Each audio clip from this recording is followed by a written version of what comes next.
Hey, this is Dave DeCamp from antiwar.com. This is anti-war news for Tuesday, May 23rd, 2023.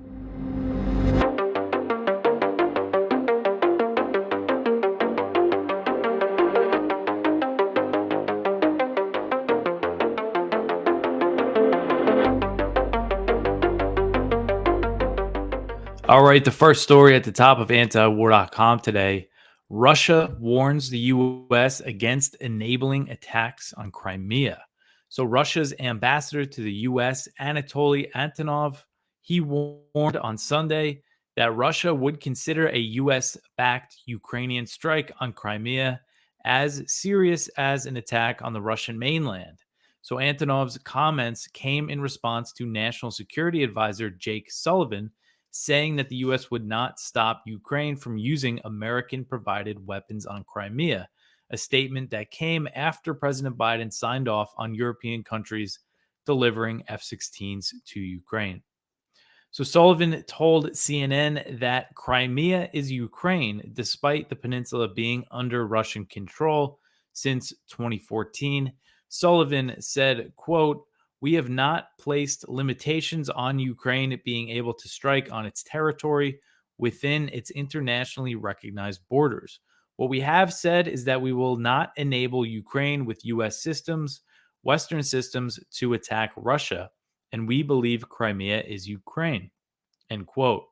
So, not restricting Ukrainian attacks on Crimea has actually been the U.S. position throughout the war. This isn't really anything new.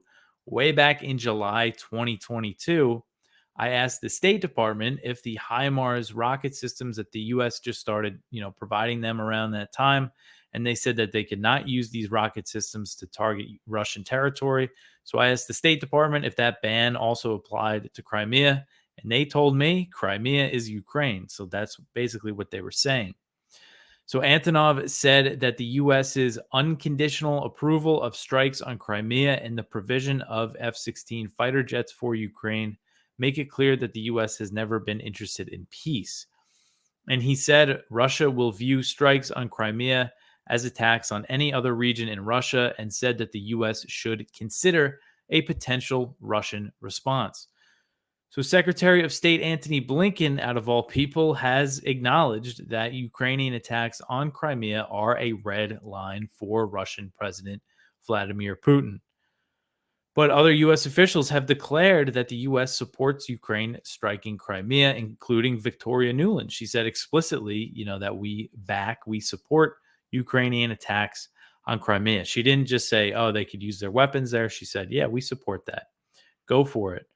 Just more escalation risk here. And, Putin has shown that he is willing to significantly escalate the war in response to attacks on Crimea back in October 2022 when the Kerch Bridge was blown up, the Crimean Bridge. He began, large-scale airstrikes, missile and drone strikes on Ukrainian infrastructure. He wasn't doing that until then.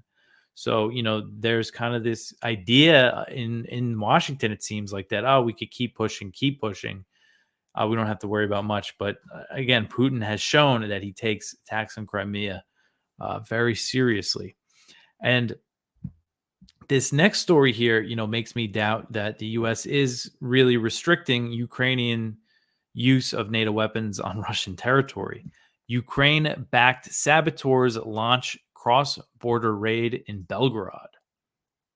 So Russian officials said Monday that a Ukrainian sabotage group launched a cross-border range in Russia's Belgorod Oblast, and the governor of the region said that 8 people were injured in the fighting. So according to Ukrainian officials and media outlets, the attack was carried out by Russian citizens who have volunteered to fight for Kiev, groups known as the Freedom of Russia Legion and the Russian Volunteer Corps. So both groups claimed on Telegram that they liberated a settlement inside Russia.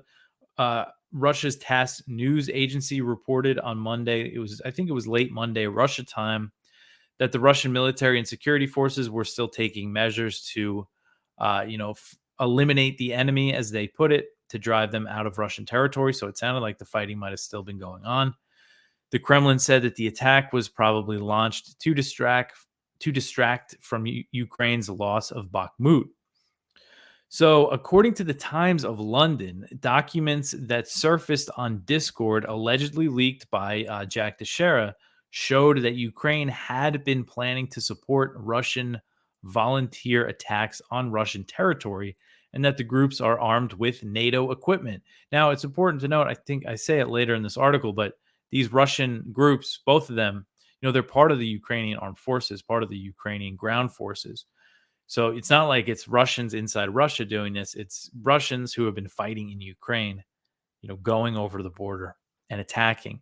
But again, this is according to the Times of London. I haven't seen this document specifically elsewhere, but this is what they're reporting. And they said one of these Discord documents read, quote, Ukraine provides comprehensive support to Russian volunteers ready to liberate Russian territories from President Putin's tyranny by armed means. Such detachments are equipped with various qualitative types of NATO weapons. The personnel has passed respective training for usage of such weapons and has successful combat experience from various parts of the front line in Ukraine, end quote. So saying that they have NATO weapons and NATO training, basically. And the Washington Post reported earlier this month that Discord leaks show that Zelensky proposed cross-border attacks inside Russia to seize villages during conversations in January, but that report did not mention, using these Russians to carry this out. So a Ukrainian military intelligence spokesman told CNN that the Russian volunteers were part of the Ukrainian armed forces while they were in Ukraine, but claimed that they were acting independently in the raid. But the assault was timed with a video that was released by Kirilo Budanov, who's the head of Ukraine's military intelligence. And he released a video calling on Russian soldiers to surrender as this raid was going on. It's very clear, even just from other Ukrainian intelligence comments to the media, that they were, involved in this operation here. And the Russian Volunteer Corps, one of these groups that was mentioned, they previously took credit for a cross-border attack in Russia's Bryansk region that took place in March. And the Russian Volunteer Corps is made up of Russian citizens who enlisted to fight for Ukraine in 2014, and it also includes veterans of the Azov battalions and people that are openly neo-Nazi. And this is according to, there's a lot of reporting to back this up. According to Unheard, elements of the Russian Volunteer Corps are overtly sympathetic to neo-Nazi ideology, and they praise Hitler on Telegram.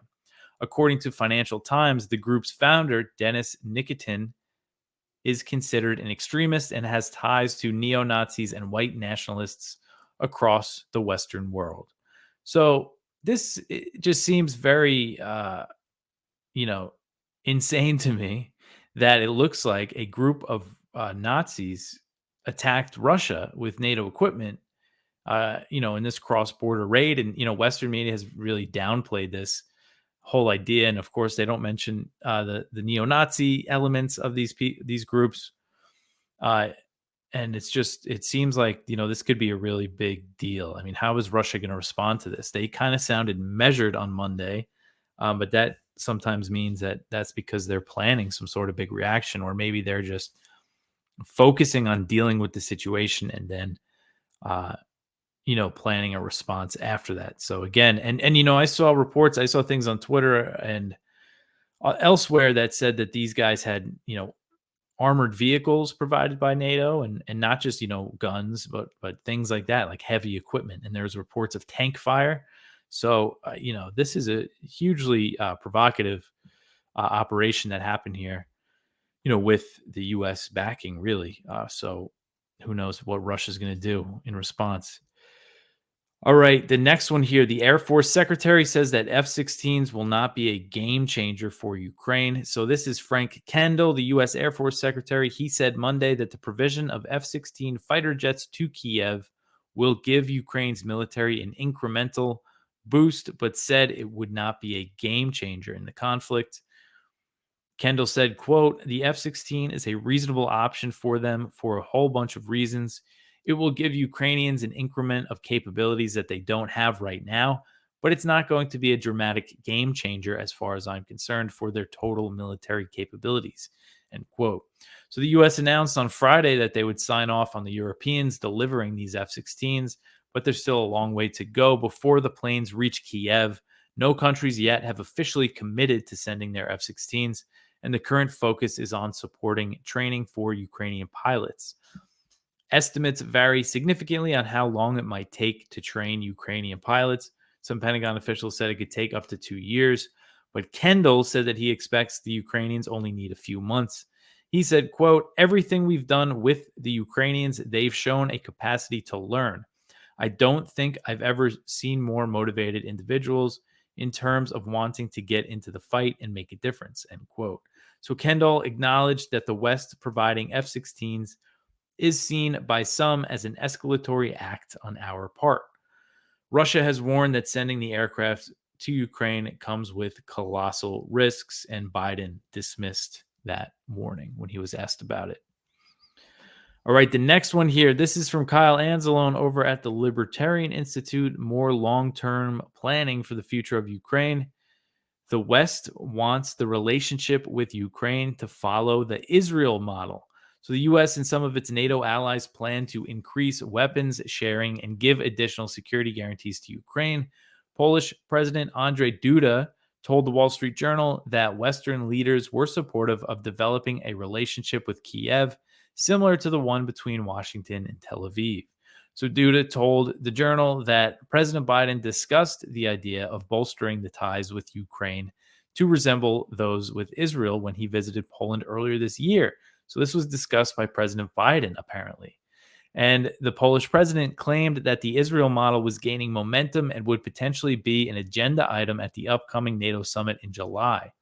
An unnamed White House official confirmed to the Wall Street Journal that an Israeli model emerged as a way to address the core of Ukraine's security interests, recognizing that it would not achieve NATO membership soon.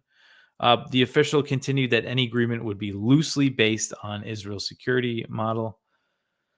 Duda and the American official noted that discussions were still ongoing. So this is all about the conversations that NATO countries are having leading up to this summit that's going to be held in Lithuania in July. And there, Kyle mentions again that Poland, the Baltic states, the more hawkish members want to give Ukraine a concrete path to NATO membership. The U.S. and Germany and France aren't too keen on that, apparently.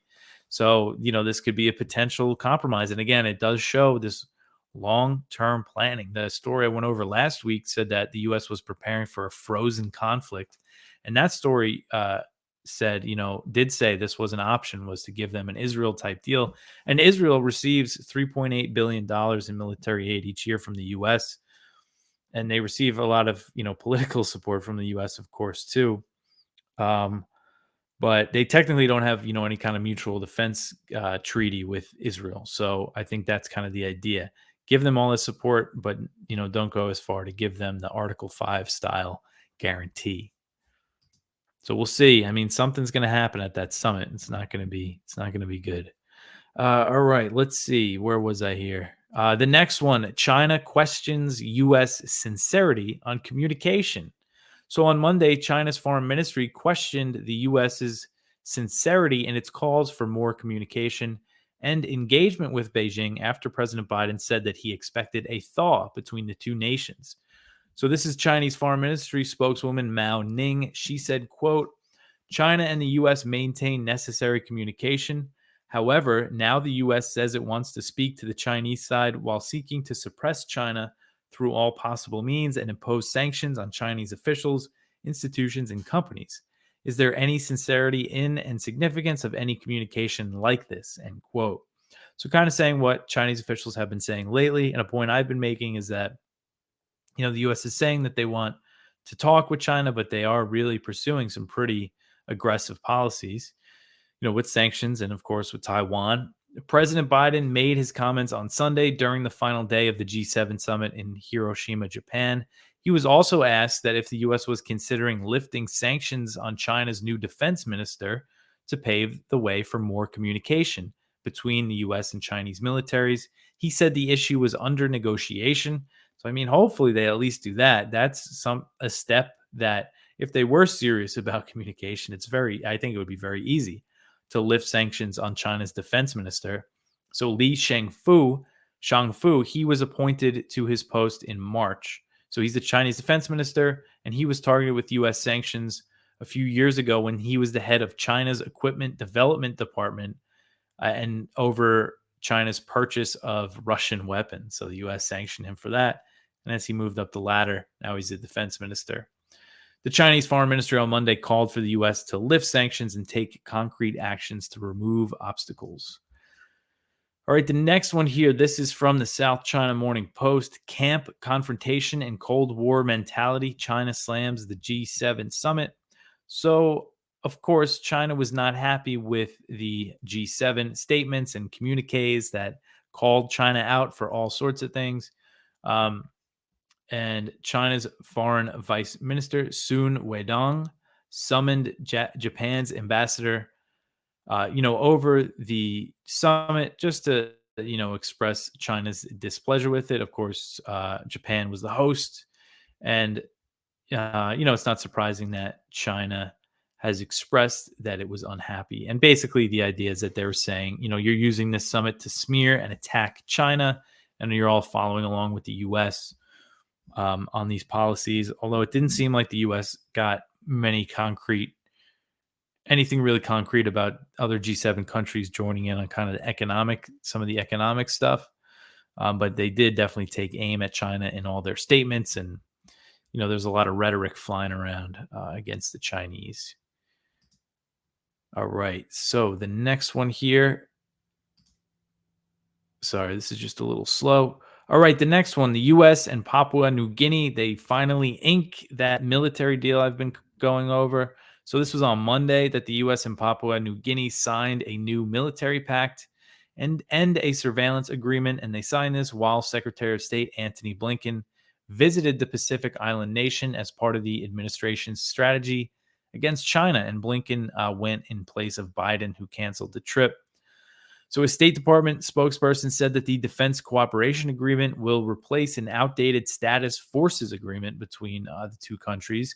Details of this military deal have not been released, but we know that Papua New Guinea officials have said that it will give the U.S. military access to ports and airports, which could lead to the U.S. building bases. So PNG Prime Minister James Marape, he said Sunday that his country should expect to see a steady increase in the presence of U.S. troops and contractors over the next 15 years. He said, quote, "How many soldiers we are looking at, how many contractors we are looking at, I do not have that scope today, but there will certainly be an increased presence and a more direct presence of U.S. in our country," end quote. So the separate surveillance agreement will allow the U.S. Coast Guard to patrol the exclusive economic zone of Papua New Guinea, which extends 200 nautical miles from the nation's coast. Blinken said at a joint press conference with the Papua New Guinea's leader that the purpose of the surveillance agreement is to help combat illegal fishing, basically. But I'm sure, securing that access, the U.S. has a lot more in mind. And we know that the deals with Papua New Guinea and other efforts for the U.S. to expand in this region is part of preparations for future war with China. And, that's not hyperbole or anything. We know that because that's what U.S. military officials are saying. There's this quote from General Kenneth Wilsbach, who's the commander of U.S. He's the commander of U.S. Pacific Air Forces. He told Nikkei Asia recently, quote, "Obviously, we would like to disperse in as many places as we can to make the targeting problem for the Chinese as difficult as possible. A lot of those runways where we operate from are in the Pacific Island nations," end quote. So I would say that the Pacific Island nations should take note of that, and that, they will become potential targets in a future war if they, let the U.S. or, build bases on their territory. All right. So the next one here, this is from Connor Freeman over at the Libertarian Institute. U.S. arms makers are price gouging amid the Ukraine war. So American military industrial complex firms are guilty of price gouging, according to former Pentagon insiders. These accusations come amidst Washington's exponentially rising demand for weapon systems to both bolster Taiwan and to support NATO's proxy, Kiev, during its war with Russia. So the Ukraine policy of providing massive quantities of arms, no matter the expense, in particular, is weakening America's national security and combat readiness by depleting stocks which cannot be easily replenished due to the weapons firms' skyrocketing prices, according to the former officials. And this is a guy named Shay Assad, who worked as a contract negotiator at the Defense Department. And he talked about this during a recent interview with 60 Minutes, which you could go check out. It's very interesting. So just one quote from him I'll read here. He said, quote, "The gouging that takes place is unconscionable. There's no doubt about it. You just can only buy so much because you only have so much money.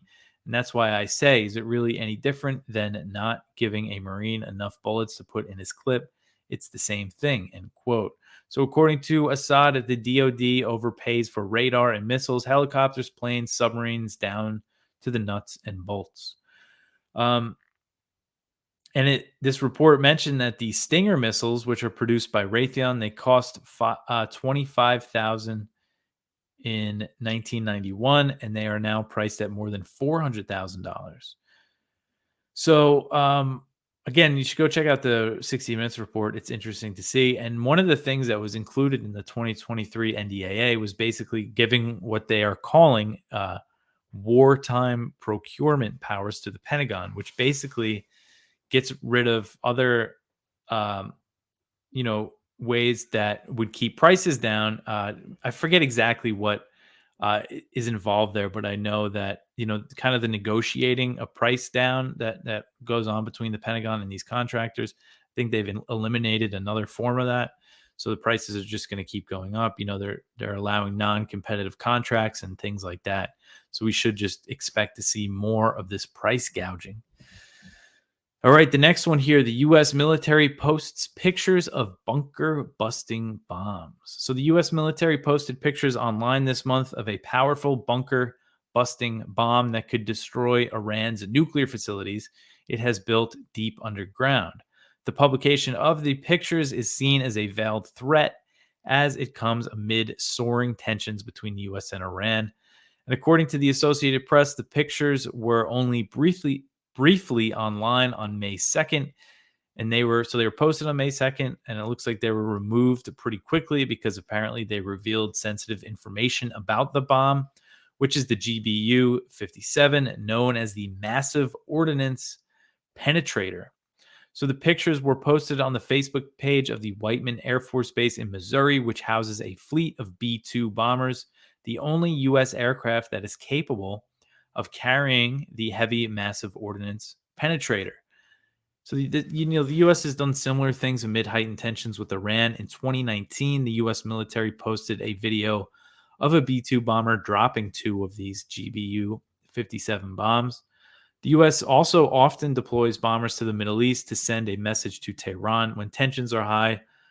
They fly bombers, on round trips over there, although they typically send B-52s, not the B-2 for that.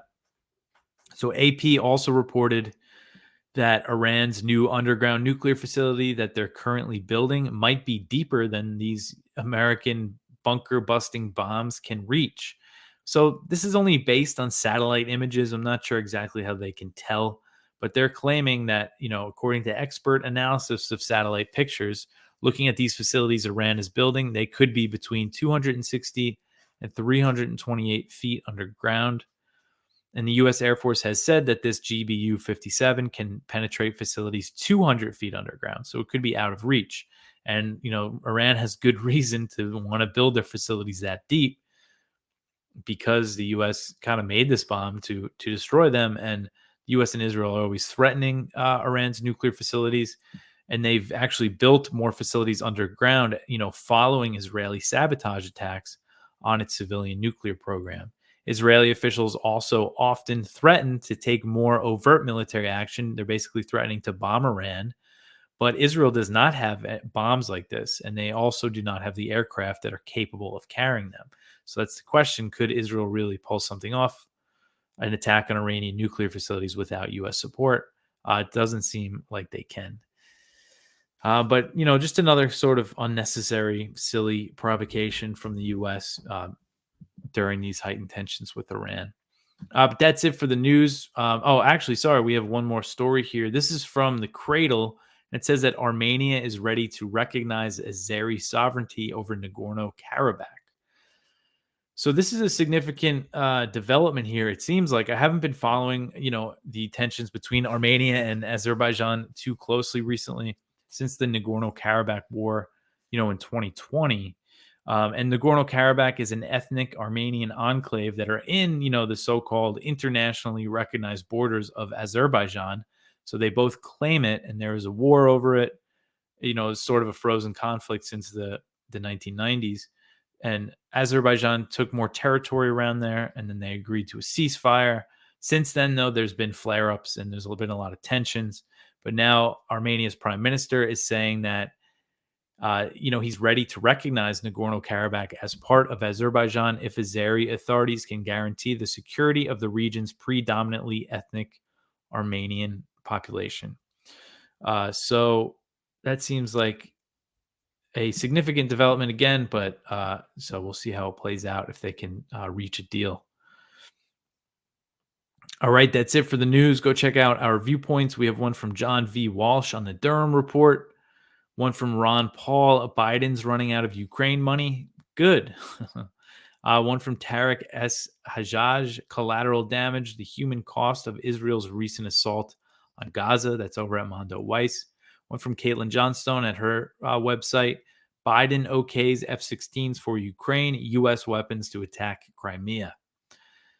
One from Ryan McMacken over at the Mises Institute. Thanks to sanctions, the U.S. is losing its grip on the Middle East. That is it from me for today. You could always support us at antiwar.com/donate, or you can share the show, like and subscribe on YouTube or wherever you feel like watching it. And you could listen to the audio version and leave reviews and all that good stuff. I'll be back tomorrow with some more news. Thanks for listening.